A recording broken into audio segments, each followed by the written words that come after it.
I'm in me mom's car. Vroom, vroom. Get on me car.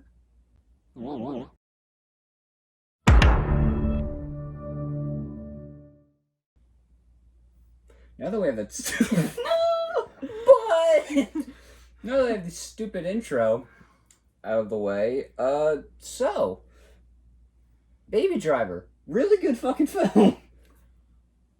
yeah, I'm honestly heavily debating whether that's my favorite, which would say a lot. I mean, for me, it's just, I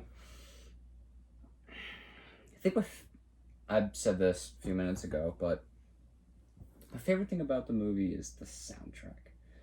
That's a good place to start, yeah.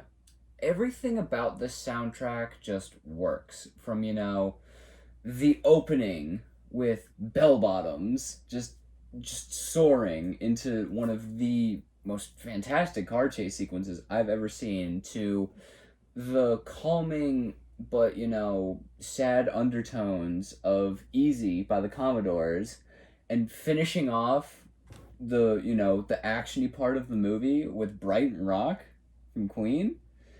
This is a well-rounded soundtrack. And here's the thing, it's not just the soundtrack, it's innovative of how it uses the soundtrack. If you've ever seen Baby Driver and you didn't notice that every single thing happens to the beat of the song that is going on in the background, you may want to watch it again. It's pretty awesome. I didn't notice it, honestly, until you pointed it out, and then I was like, oh my god. So, it's available on YouTube, and I'll find it and I'll link it in the description. But the best sequence to listen to it and try and figure it out is definitely I definitely say the gun deal scene when they're doing tequila. Yes. Every gunshot, every reload, every jam fix is in time with the song. Which it's insane because, here's the thing, right? I'll get into this more later, but I want to focus on the soundtrack now. I love the type of comedy in this movie, and part of that, and none of it is the type of comedy where you laugh out loud. That's not the point. And so it's so easy to have like tequila turned all the way up, have like tequila during the part where like some guy is shot. Like, it's easy to do that sort of stuff and get a laugh out of it. But it was subtle and it worked. Mm-hmm. It felt like it meshed in well. There was no really juxtaposition until like the beginning. Like, the beginning and the end had the juxtaposition, but in the middle it fit perfectly. Mm-hmm. And another thing that I really love is, songs aren't just one and done. Songs can be repeated. They can be referenced in one part of the movie and played in another. It really makes use of each song for a different point. I think one of my favorite moments, which we'll get into when, we'll get into detail when we start characterizing, everyone in this movie. But it's that scene where they're robbing the armored truck. They realize they have the wrong mask. They got the wrong masks, and Baby asks them to stop so he can rewind the song so he can be in time with the music. Yes. And, I love the use of audio editing as well, The ringing in the ears actually sounds like realistic, and plus the muffling at the end when he's had his hearing damaged from Buddy's gunshots. Mm-hmm. And that's, I just love the overall like idea of it. It's an innovative idea for an action movie. You think you've seen it all, but this whole premise, even though it's it's not necessarily a foreign premise, it takes a whole new feel to it and feels innovative. And with the music, it's just sealed. It feels like a brand new movie that nobody's ever seen before. Before we move on from soundtrack, I'm just gonna say, I know my friend Erin, if she watches these, she would kill me if I didn't bring up the fact that Edgar Wright directed a music video that, was kind of, like a starter, like a really big concept for this movie. It's a great music video, and once you watch that music video, you'll see where the stylistic elements come in for the movie. But honestly, I think it was good to start off with the soundtrack since that's a driving factor of the movie. Yeah. If we want to go to another more general thing, let's talk about the casting. I think the casting is the most perfect casting I've ever seen. Everyone was cast perfectly. Hell, even Flea as Eddie No-Nos, like panicked little, the panicked robber, who, who's making jokes about, you don't ask me that. That's a no-nos, no, number one. Like, he's making jokes. It was the perfect casting. Jamie Foxx's Bats. Listen, we've all seen Jamie Foxx in one movie or another. I didn't see, and every time I see Jamie Foxx, I think, oh, it's Jamie Foxx. I saw that and I thought, that's a guy I don't like. I didn't even think of Jamie Foxx because he was like a whole other person. I wasn't thinking, oh, it's Ansel Elgort from The Fault in Our Stars. I wasn't thinking those things. These people were their characters. Yeah, I think one character that a lot of people look over is definitely Buddy. That was me agreeing and coughing at the same time. Yes. Who's that actor? He's the one who's good with actors. I think Not it's John me. Hamm. Not me. I think it's John Hamm. Okay.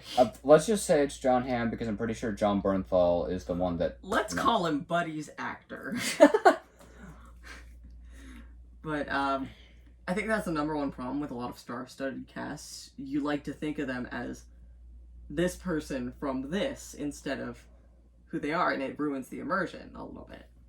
This didn't even have that problem at all. This was, everyone played into their parts. There was no moment in this movie where, you could look at him and go, oh, he's taking it from this character that he's done. Or, no. You saw these people play the characters, and you were like, I've never seen this before. Yeah. You wanted to bring up the names, right? Mm-hmm.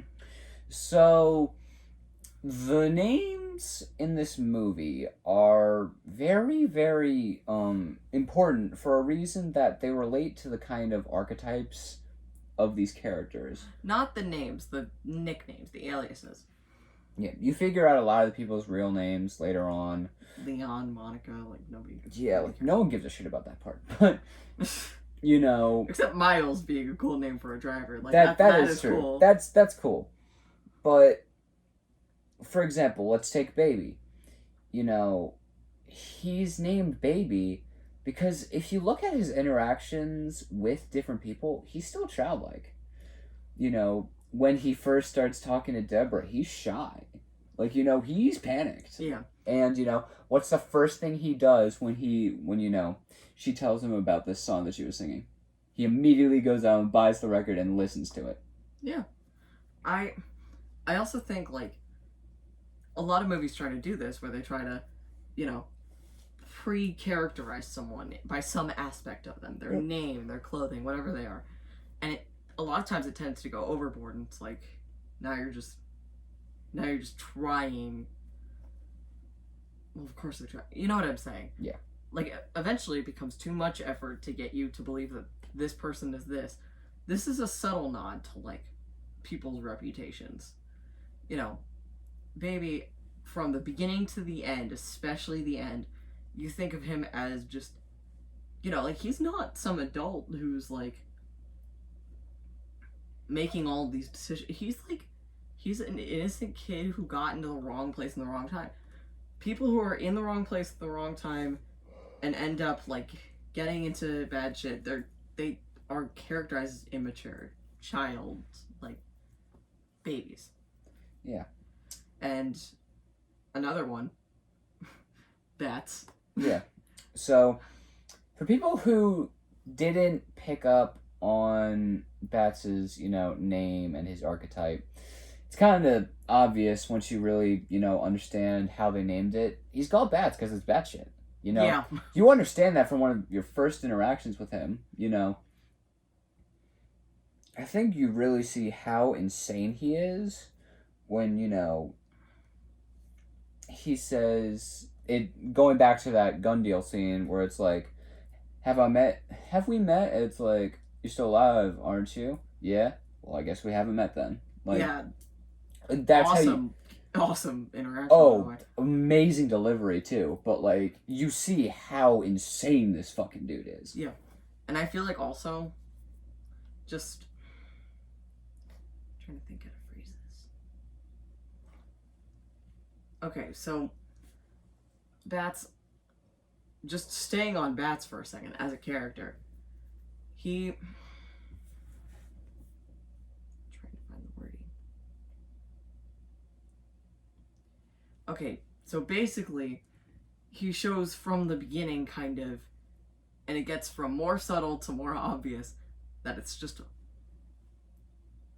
my way or the highway, but not in like a stubborn way, in just kind of a,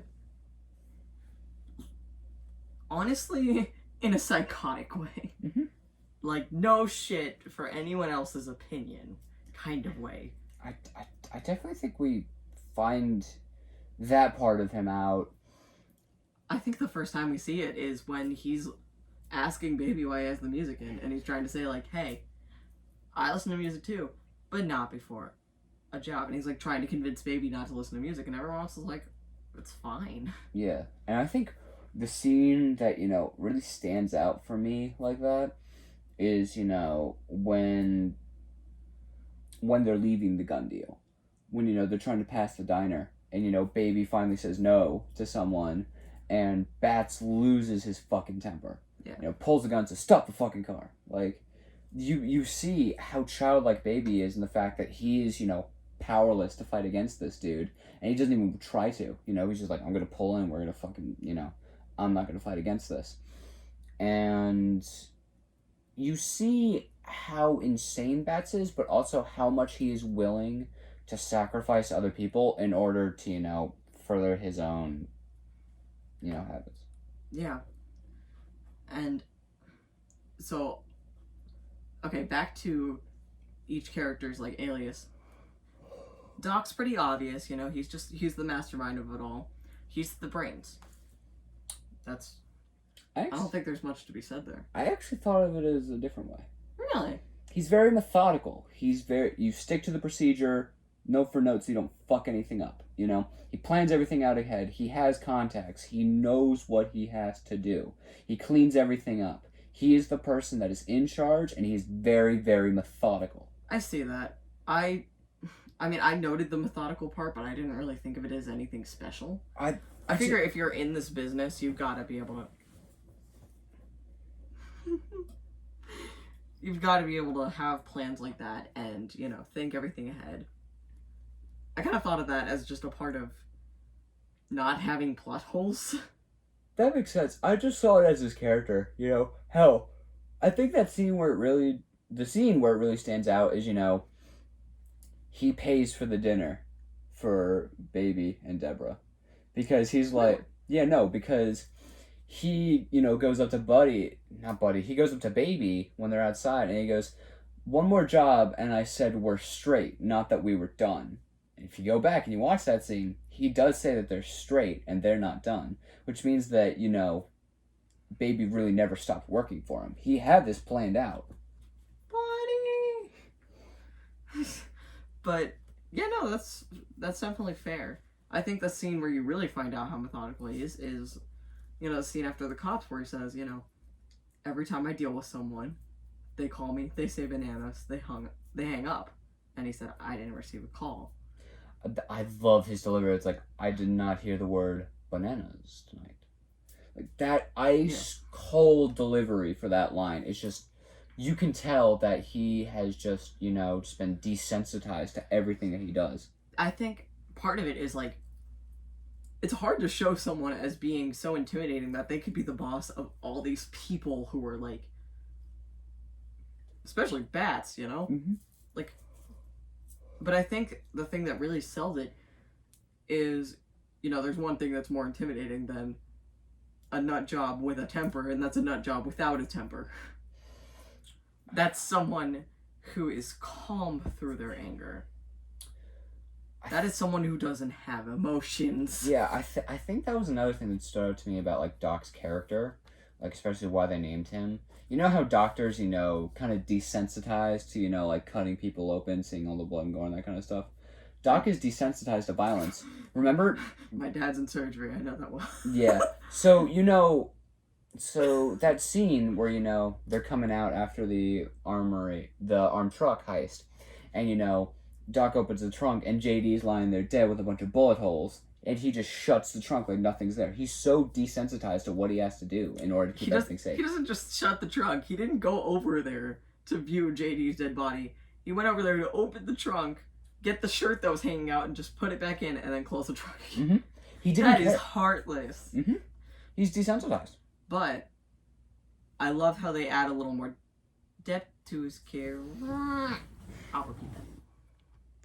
Oh, it doesn't stop recording. Hey, look, it didn't fall this time. Well, cut. So, I think that another thing about Doc is just they add a little more depth to his character because, Deborah comes in and they're like, and he's like, oh shit, fine, I'll help you. And it's like, I was in love with, like, he still has some emotions, but they're just hidden way down. Mm-hmm. Desensitized people, they still have those emotions. It's just really hard to access them. Mm-hmm. And my thing is, especially in that scene, once we actually get into real characterization instead of, just moving on from the nicknames, is I kind of think, Doc wants Baby to get out of the business as soon as he sees that, he has someone that he cares about. Because you could see he's much softer towards Baby, in the following scenes, until he finds the tapes, but then I think he's just concerned. There's one thing that's weird about that. What? The dinner scene. He saw Baby and Deborah together before. Mm-hmm. I don't know what really... We'll get into that when we actually get to the characterization, but... That's fair. Back to the names. Buddy. Okay. There's a certain way that I interpreted this, and I don't know if you're going to agree. Okay. It is very rare that you call someone who you actually like a buddy.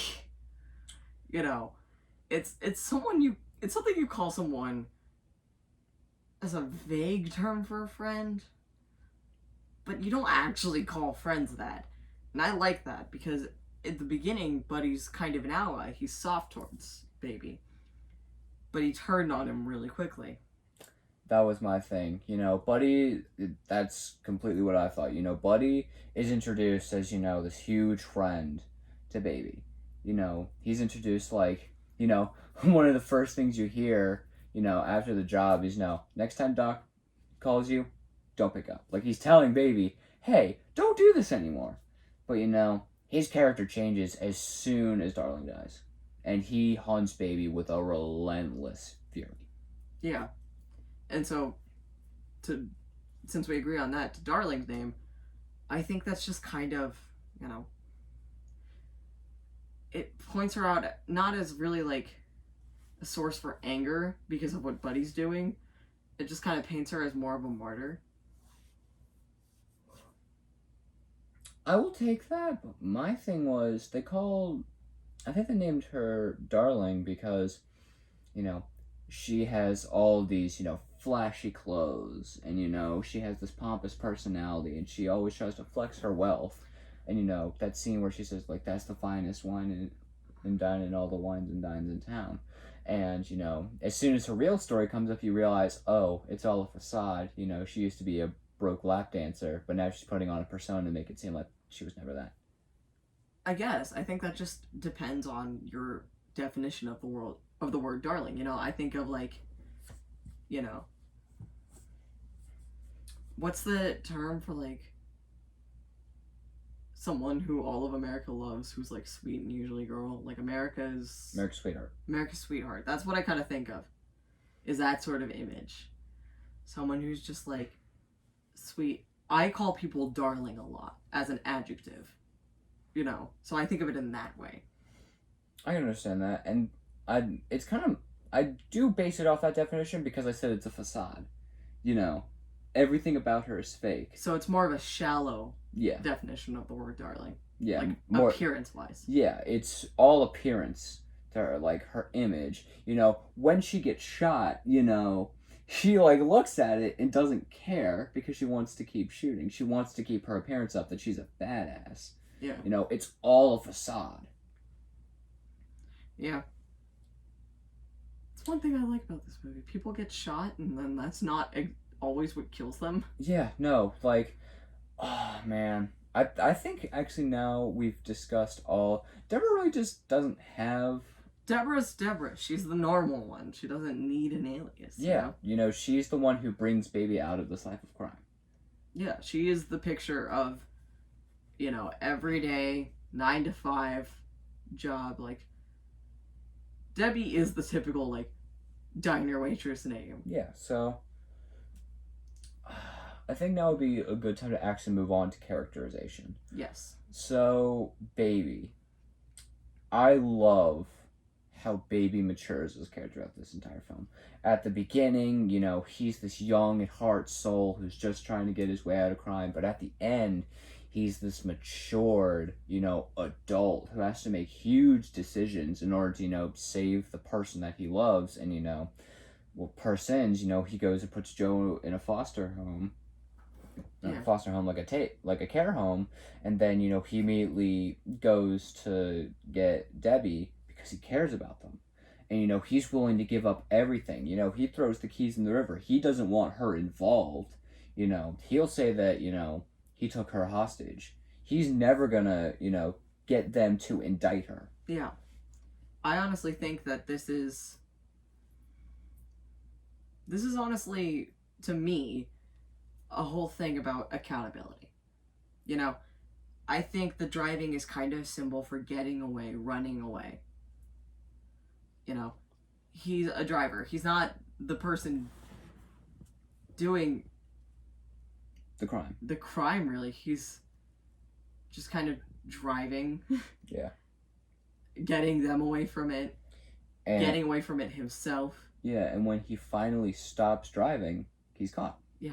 He is the one who gets Debbie to stop. He is the one who says, let's stop driving. Mm-hmm. And he finally realizes, like, I'm going to let them catch me. I'm going to serve my time. You know, I'm going to take accountability for what I've done. And when I'm out, I'm free. And, you know... That is ignoring the fact that the prison system is hell, but anyway. Yeah. But with Baby's character, you see a lot, as I said, you know, with the naming thing, you see a lot of childlike wonder in him, you know. He stutters a lot. He can't really... he doesn't talk much. And I don't think that's because of his, you know, tinnitus, however you like to pronounce it. I've always heard the word. I've never known. Yeah, I don't know. I heard it's pronounced differently, so... I will look it up later. I'm sorry for my ignorance. Yeah, but... You know, it's not because of that. It's just because he was in this accident from such a young age. He never really got to have a childhood. He had, you know, an abusive father who used to beat his mother. Yeah. You know, they would have fights all the time. He never really got to experience his childhood, and he never grew out of that. I think it's interesting to think, like, you know, a lot of people who are in traumatic situations, they try to stay away from cars. Not specifically from cars, from whatever causes. I had two thoughts at once. They try to stay away from whatever caused the traumatic event. I know people who were in car accidents who try to avoid cars or driving in a way that was similar to how they were when they were in their accident. And so it's interesting to me that Baby is known for driving after being in a car accident. Mm-hmm. And I think that's just kind of a way to solidify that it's a traumatic thing, you know? Yeah. Driving is not fun for him. He is stuck in it. I wanted to take that and also go back to accountability. There's an amazing, you know, I don't want to say like hint, but there's a giant, you know, it's symbolism. in the scene where you get the title card where it says Baby Driver, there's two lines, two yellow lines going up this building.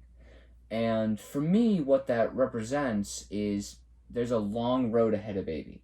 Like, these lines go all the way up to the top of this building, and you see them go all the way up to the top of the building, and they look like a road, how they split the building. Awesome. So, you know, it looks like he has a long road ahead of him. I didn't even notice that. And there's a lot of other symbolism in this movie. The symbolism is my second favorite thing about this movie. You know, let's see. This is probably something you didn't pick up on just because it was so hidden. There is a moment where Baby enters the diner and there's this piece of graffiti in the background. And on it is a heart, and this heart is black. And the moment that Deborah passes by and the camera pans back over to where you could see the heart, it's red. Really? And throughout the entirety of that scene, as he's walking away from, you know, everyone that was on the job, everything's happy. Everything is going his way. You know, there's graffiti that lines up with the lyrics that, you know, are going on in the song. There's a lot of cool things going on like that. And everything still is in time. But when he starts heading back, everything goes, you know, bad. Someone starts yelling at him to repent. A cop walks by him. He almost hits someone, you know. There's a lot of things that are symbolized in just that walk. Yeah. And, you know, another thing, iPods. You know, it's never explained, but him having so many iPods symbolizes that he's been boosting cars since he was a kid, and he takes the iPods that he's found, and that's how he's discovered his entire music taste. It's not even symbolism, it's just like, it's implied. Yeah. Let me see. What's another good use? You know, I don't think Baby would have a pink glittery rhinestone iPod, like, just on its own. But everyone has their taste. I'd love a pink glittery iPod. What's another good piece of symbolism? Did you pick up on any that you thought? I would need a second watch. Okay. This is definitely a movie where you can watch it many times and notice different things. Yeah, I think another good one is definitely, I don't know if it's symbolism, but the timing cues. Whenever someone goes and they do this, and there's a perfect timing cue. Like, you know, it's usually either an elevator ding or in one case it's an explosion. For example, when there's a scene where Doc is talking to Baby about, you know, the post office heist, and he calls in the elevator, and, you know, he says, "You're going up in the world, baby," and then he raises a finger and it dings, and then Baby takes the stairs. You know, those dings represent, you know, to me at least, when you hear that ding, Baby has matured a little. You know, he's seen something, or he's decided something for himself that, you know, he's decided that he's going to keep on doing something or he's going to stop. In the case of that, you know, he's decided, after this job, I'm done. Yeah. And, you know, with the explosion with bats, he's decided, you know, fuck this dude. You know, I want to get rid of him. Yeah. I was gonna say something, but then I forgot it. Going back to characterization, let's move on to... We're gonna skip over Doc for a moment. Hang on, I feel like I had something symbolic to say. Oh. I'm trying to think of it. Oh! I got it. just my thinking face just...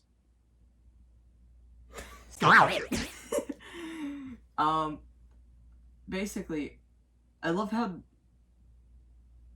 you know, to us, the audience, the music is a symbol of action taking place.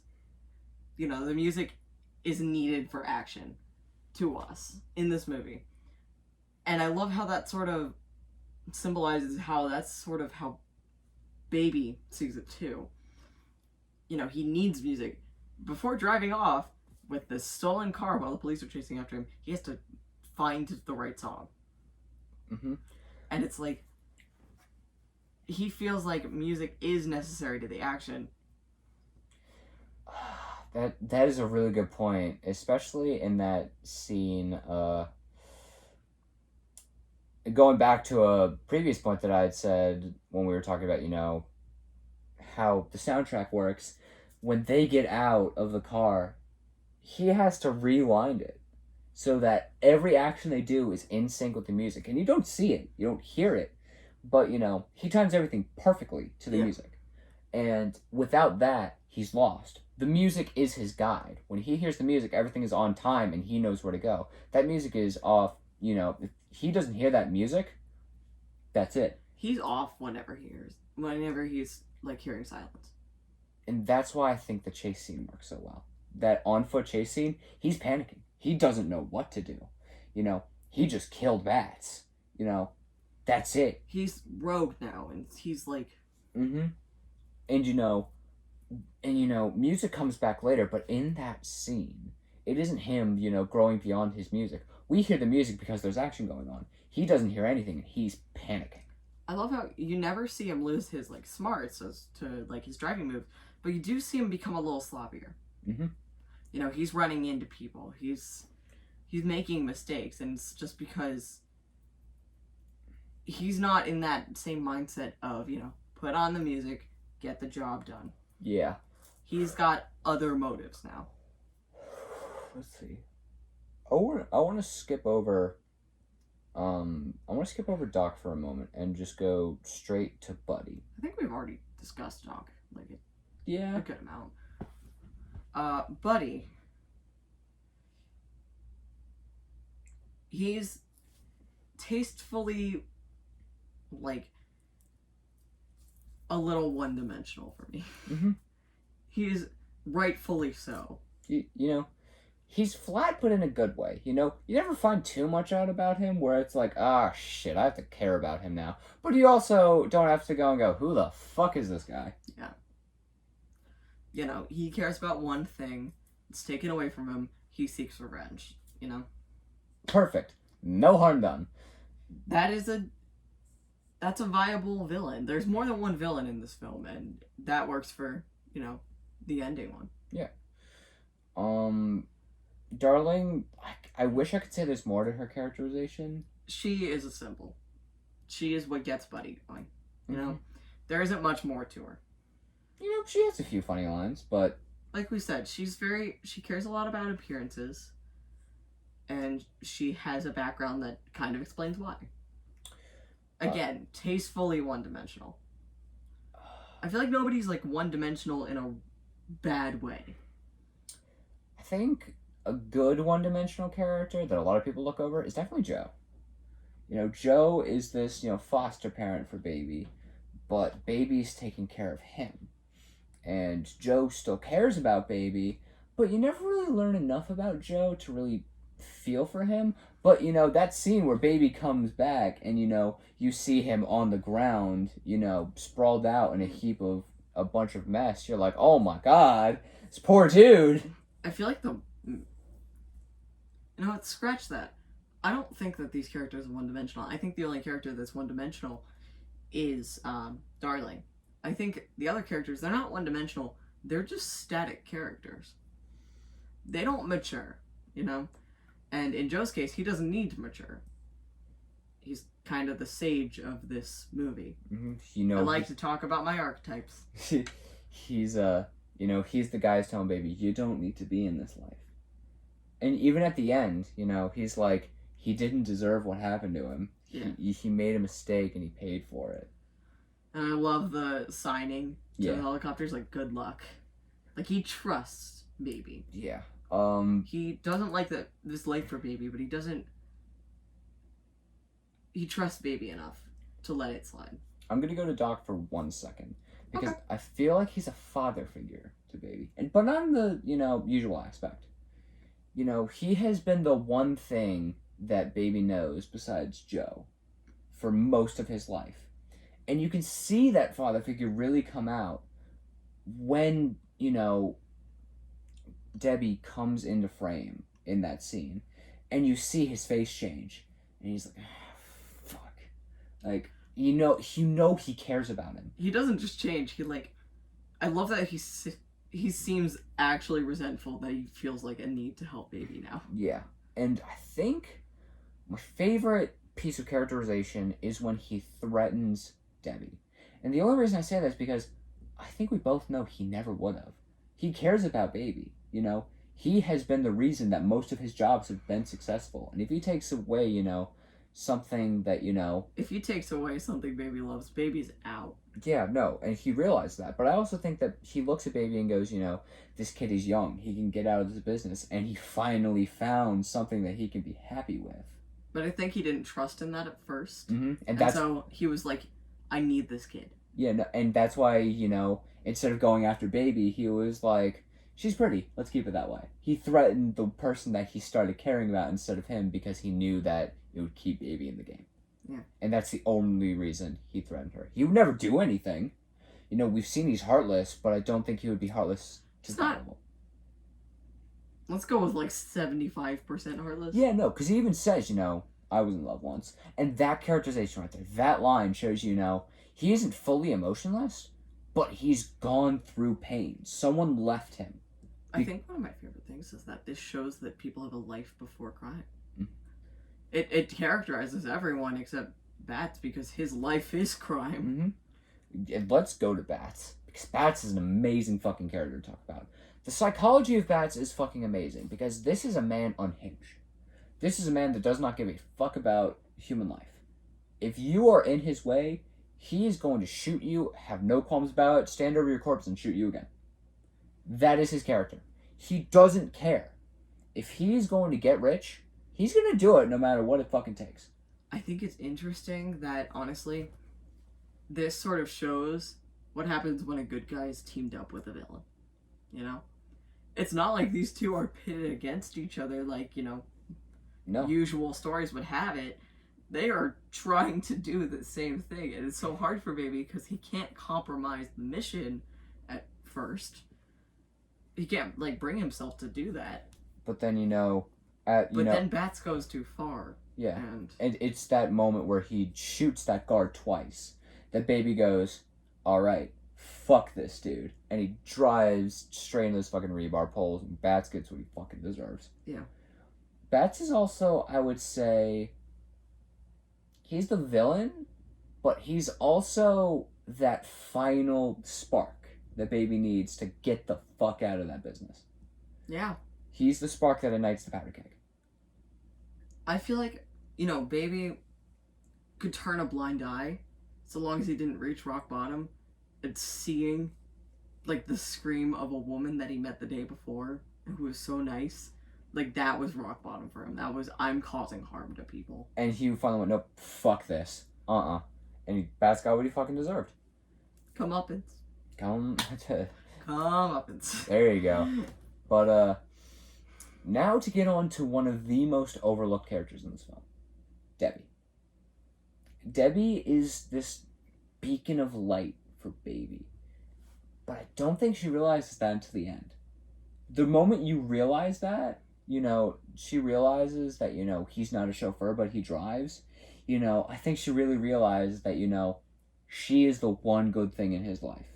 And that's why, she's so willing to confront all of these things with him, because she cares about him. I think she's kind of used as a tool to emphasize baby's character.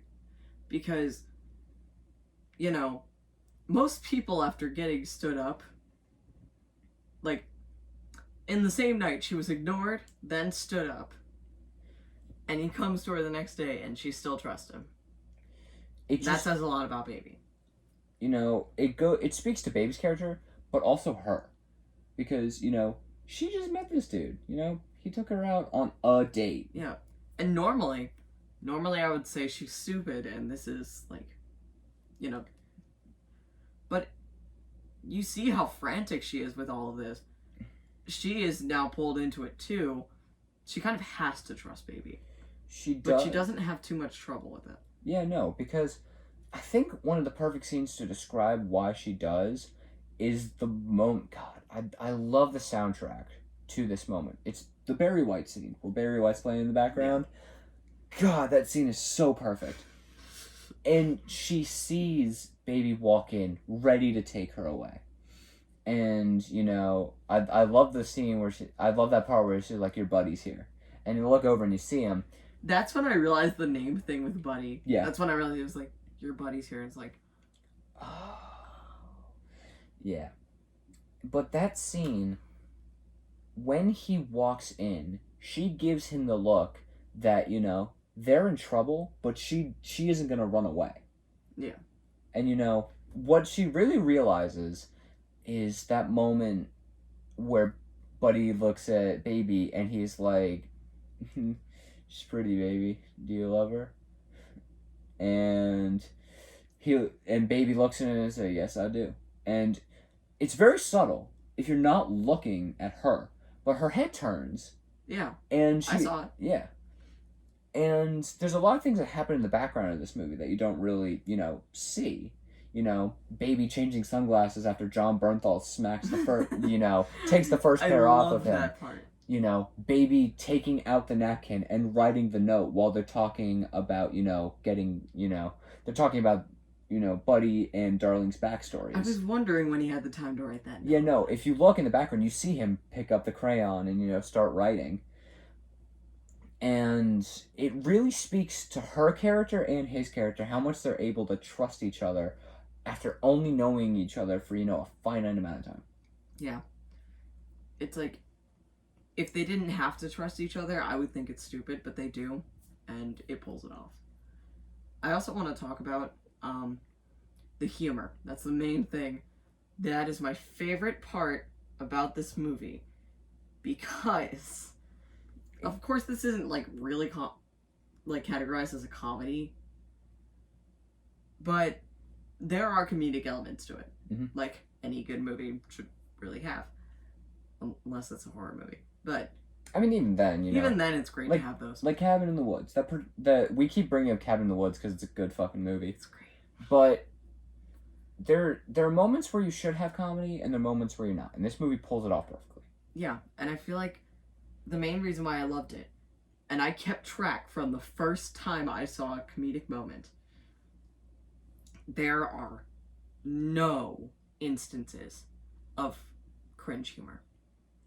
Nowadays, all humor is someone making a fool out of themselves. That's what so many comedies try to do. Most comedy TV shows, most comedy movies, most movies that try to have comedy in them, it's just how it happens. People think that that's the quickest route for a cheap laugh, and I like my cringe humor too, don't get me wrong, but it's the way for a quick laugh, not the best laugh. No. And I feel like every single time there was a thing of humor, it wasn't someone making a fool out of themselves, it was just something cool. And none of the characters were awkward or anything. Baby was a little awkward, but even with Debbie, like, he adapted well. And it was funny. It wasn't cringy. It was funny to see him, you know, have this, you know, first crush. Like, Yeah. you know, like the Grinch, his heart grew, like, 10 times that day. Like, you know, it's funny. And it's not cringy. I think my favorite scene, just humor-wise, is that scene where, like, that's my baby, and then Jamie Foxx goes, fuck your baby. Yeah. Like, that line, you expect it, but with both characters' deliveries, it makes the line so much better. Yeah. A lot of the lines are funny. They have clever wordplay. Jamie Foxx throwing the grenade when the explosion goes off. Tequila. Tequila. Like, the explosion goes off to the beat of the ending of Tequila, and then he just goes, tequila. And I love that so much. And then all the lines where, basically that place where they were gonna buy guns, they treated it as a French charcuterie. Yeah, like, welcome to la charcuterie.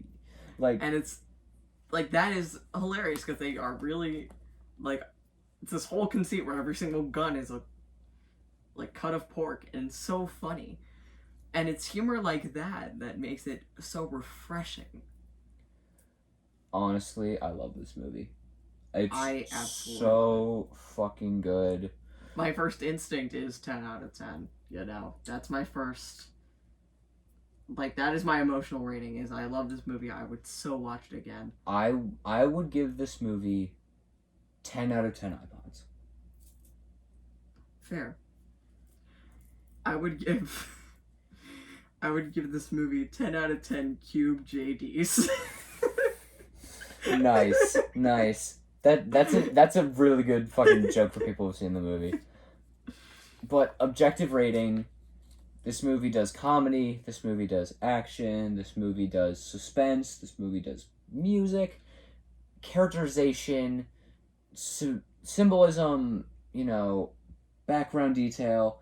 It does everything perfectly. I honestly, if I had to go through this movie with, a fine comb and find any flaws in it, I genuinely don't think I could find any, except for maybe, that one scene at the diner. I felt it was drawn out a little bit, but honestly, it still worked to the, the the positive side of the movie. The pacing was surprisingly great. Mm-hmm. Like, it unexpectedly. You meet all of these people on separate jobs, and then you have them all come together. You have like Buddy and Darling on one, and then you have Bats on another, and then you see them all. So it's not like you're just like a lot of movies would treat this as one case, and you would only see this robbery, and it would just be like, meet Bats, Darling, Buddy, and it's like, no, you get to meet everyone separately. And so for rating wise, we have to, give it non-biased. We have to start at 5. But remember, we can give it as many points as we want. So, +1, fucking perfect casting. Amazing casting. And amazing performances. I'll lump those together. +2 for the soundtrack. I'm giving it 2 points because that soundtrack was fucking phenomenal. I'll agree with you, but for one reason. +1 for the soundtrack itself, +1 for its use. And the role of music in this entire movie and its innovation. That's exactly what I was thinking. The innovative use of music, I will give you 2 points for that. I would say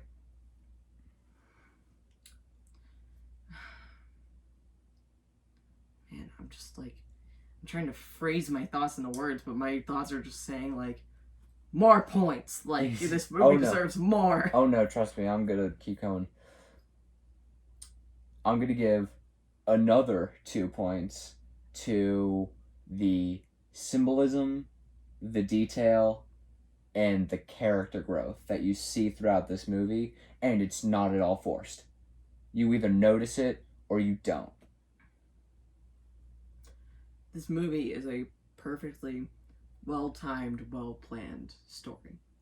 And I think it's impeccable for that. And this one, I hope you agree with me here. I'm going to give a +5 to the way that they shot this film. Maybe there's only 10 points. Oh, we're not stopping at 10 today. For the way that they shot this film, 5? Yes. I will agree with some, but you're gonna have to really convince me if you want me to give you a 5. Everything was timed perfectly within the shots. The lateral camera moves that some of these shots required, like, that scene in the beginning where he's drifting around the corner? That's a real camera move. That isn't, added in post. That is a real camera move. That shot where they're coming through the car, another real camera move. And then the way that they focus things, in that scene where, they're driving to the diner, the only 2 characters that they want you to focus on are, Bats and Baby. And they're, the entire time that they're driving, you see them mostly in light, and you really never see, Buddy or Darling lit up in the same way they are. I will give you at most, +1 for stunts. Okay. Unique stunts performed by, you said, Ansel Elgort Yeah. himself. I was gonna say, he did a few of those stunts. Yeah. I will give you +1 for the cinematography, because I genuinely enjoyed how the action itself, chopped up, except for when there was a long stunt, then it was panned. Or parkour. Or him running. Yeah. Like, they chose their shots well. Mm-hmm. And I will give you... Cut me thinking here. I think a lot. Okay. I just forgot what I was going to say. It's late at night. It is 12:45. Excuse me. Okay. There's one more. Oh, I got it. I will give you one more +1 for the sake of it's gotta be damn hard to film a movie with so many long shots where everything is perfectly flush with the music. That's gotta be really hard. You know what? I'll take that. I will take that. So, as we said, we couldn't find any flaws in this movie. I'm trying. I'm trying to think of something to minus points from. I genuinely am too. Like, I can't. I really, really can't. Like, I'm being so nitpicky when I'm trying to think of things that could minus this point. Like, I'm trying to think of what to minus this movie on, and I'm like, that one car exploded in an unrealistic way. I was like, no, it didn't. No. I'm trying so hard, and I'm coming up with nitpicks and things that mean nothing. I can't believe that we're gonna say this, but our objective rating, after tallying up all these points, is a 13 out of 10. We would, if this movie were to come out in theaters again, I would go see it every goddamn day. I don't care how much it would cost. I would see this movie as many times as I could before it came out of theaters again. I would love to see this again. Hell, I'd make an occasion out of it. Baby Driver in theaters? Cool. You wear Tox. I wear a 50s style dress. We rent a car and we go to the theater. Act out that one scene when Ansel's getting out of prison. Yep. iPad.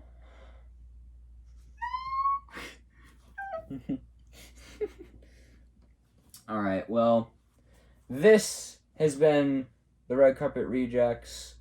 I'm Sean. I'm amazed by this film. And we will see you next time. But there's one more thing I have to say. Man, he must have watched Tokyo Drift. There's so much drifting in this movie.